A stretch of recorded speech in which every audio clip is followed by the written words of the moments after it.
Breaking news here on SportsCenter this morning from the NBA. ESPN NBA insider Charania joining us bright and early on SportsCenter AM. Shams, Jimmy Butler going down against the Heat last night. What more can you tell us there?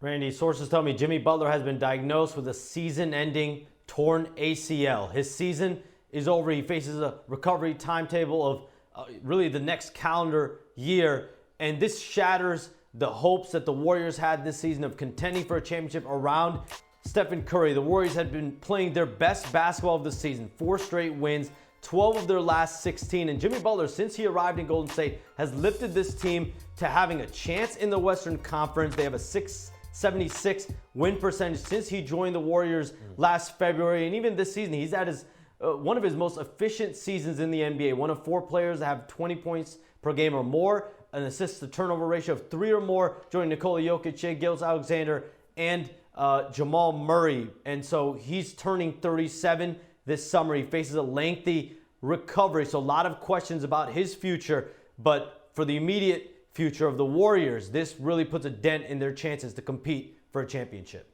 16 days shy of the trade deadline in the NBA. What does that mean for the Warriors and what they may or may not do at that trade deadline, Shams? In some shape or form, the Warriors are back on the roller coaster that is their saga with Jonathan Kuminga. And whether they go all in again with Kuminga to see, can he play in the absence of Jimmy Butler, the focus is going to squarely be on him. He demanded a trade last week, the first day he was eligible to be traded on January 15th.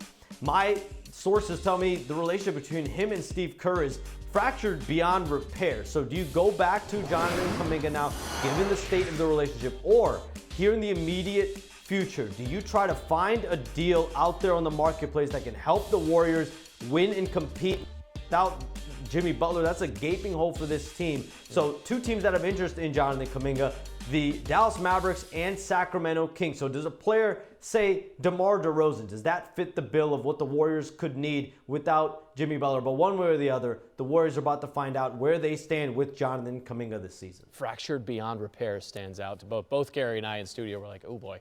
Wanna try to boast at what I look like. Keep them down and try to wear I pull up long range.